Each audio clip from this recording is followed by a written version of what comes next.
തോബിത്ത് അധ്യായം 1. തോബിത്തിൻ്റെ ക്ലേശങ്ങൾ. നഫ്താലി ഗോത്രജ്ഞനായ തോബിത്തിൻ്റെ ചരിത്രം.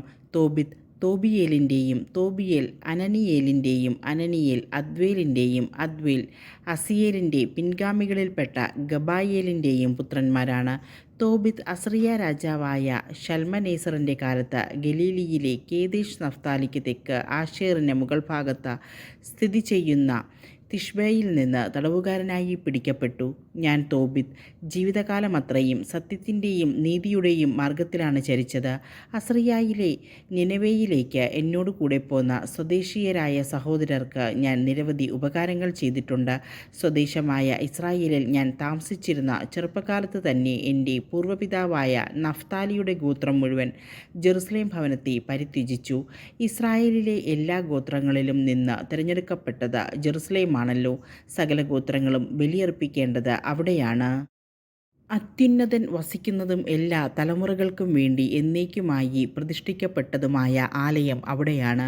വിശ്വാസം ത്യജിച്ച ഗോത്രങ്ങളെല്ലാം ബാൽ കാളക്കുട്ടിക്ക് ബലിയർപ്പിച്ചു പോന്നു. എൻ്റെ പൂർവ്വപിതാവായ നഫ്താലിയുടെ കുടുംബവും അങ്ങനെ ചെയ്തു. എന്നാൽ ഞാൻ മാത്രം ഇസ്രായേലിൻ്റെ ശാശ്വത നിയമമനുസരിച്ച് കൂടെ ഉത്സവങ്ങളിൽ പങ്കുകൊള്ളാൻ ജെറുസലേമിൽ പോയി. ആദ്യഫലങ്ങളും വിളവിൻ്റെ ദശാംശവും ആദ്യം കത്രിക്കുന്ന ആട്ടിൻ രോമവും ബലിപീഠത്തിങ്കൽ അഹ്റോൻ്റെ പുത്രന്മാരായ പുരോഹിതന്മാരെ ഞാൻ ഏൽപ്പിച്ചു. ഉൽപ്പന്നങ്ങളുടെയെല്ലാം ദശാംശം ജെറുസലേമിൽ ശുശ്രൂഷ ചെയ്തിരുന്ന ലേവി പുത്രന്മാർക്ക് ഞാൻ നൽകിപ്പോന്നു. മറ്റൊരു ദശാംശം വിറ്റുകിട്ടുന്നത് എല്ലാ കൊല്ലവും ഞാൻ ജെറുസലേമിൽ കൊണ്ടുപോയി ചെലവഴിക്കുമായിരുന്നു. മൂന്നാമതൊരു ദശാംശം എൻ്റെ പിതാമഹിയായ ദബോറ നിർദ്ദേശിച്ചതനുസരിച്ച് എനിക്ക് കടപ്പാടുള്ളവർക്ക് ഞാൻ നൽകിപ്പോന്നു. പിതാവ് മരിച്ച അനാഥനായിരുന്നു ഞാൻ. പ്രായപൂർത്തിയായപ്പോൾ ഞാൻ എൻ്റെ കുടുംബത്തിൽപ്പെട്ട അന്ന എന്ന ഒരുവളെ വിവാഹം ചെയ്തു. അവളിൽ എനിക്ക് തോബിയാസ് എന്ന മകൻ ജനിച്ചു. തടവുകാരനായി നിനവയിലെത്തിയപ്പോൾ എൻ്റെ സഹോദരന്മാരും ചർച്ചക്കാരും വിജാതീയരുടെ ഭക്ഷണം കഴിച്ചു. എന്നാൽ ഞാൻ കഴിച്ചില്ല.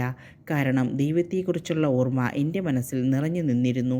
അത്യുന്നതൻ്റെ കാരുണ്യത്താൽ ഞാൻ ശൽമനേസറിൻ്റെ പ്രീതിക്ക് പാത്രമായി. അവൻ എന്നെ ഭക്ഷ്യവിഭവങ്ങൾ വാങ്ങുന്ന ചുമതല ഏൽപ്പിച്ചു.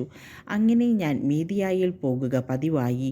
ഒരിക്കൽ മീദിയായിലെ റാഗീസിൽ വെച്ച് ഗബ്രിയാസിൻ്റെ സഹോദരൻ ഗബായേലിനെ ഞാൻ 10 താലന്ത് വെള്ളി സൂക്ഷിക്കാൻ ഏൽപ്പിച്ചു. ശൽമനേസർ മരിച്ചു. മകൻ സെന്നാകെരീബ് ഭരണമേറ്റു.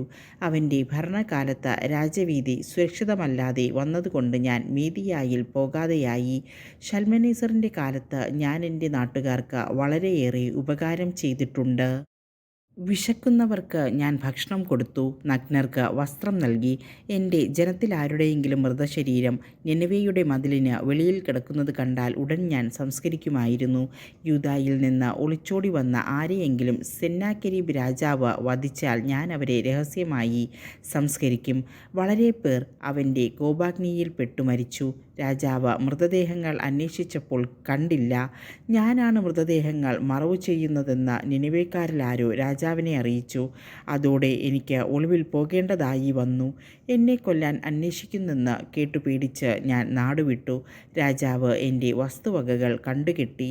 എൻ്റെ ഭാര്യ അന്നയും മകൻ തോബിയാസും മാത്രം അവശേഷിച്ചു. 50 ദിവസം തികഞ്ഞില്ല. സെന്നാകെരീബിനെ അവൻ്റെ 2 പുത്രന്മാർ തന്നെ വധിച്ചു. അവർ അറാറാത്ത് മലകളിലേക്ക് ഒളിച്ചോടി. സെന്നാകെരീബിൻ്റെ മറ്റൊരു മകൻ എസാർഹദോൺ ആണ് പിന്നെ ഭരണമേറ്റത്.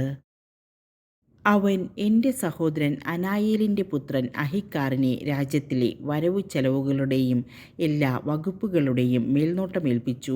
അഹിക്കാർ എനിക്ക് വേണ്ടി ഇടപെട്ടു. ഞാൻ നിനവേയിൽ തിരിച്ചെത്തി.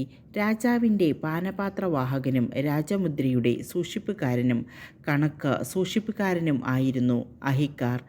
എസാർഹദോൺ രാജാവ് തനിക്ക് തൊട്ടു താഴെ അവനെ അവരോധിച്ചു. അവൻ എൻ്റെ സഹോദരപുത്രനായിരുന്നു.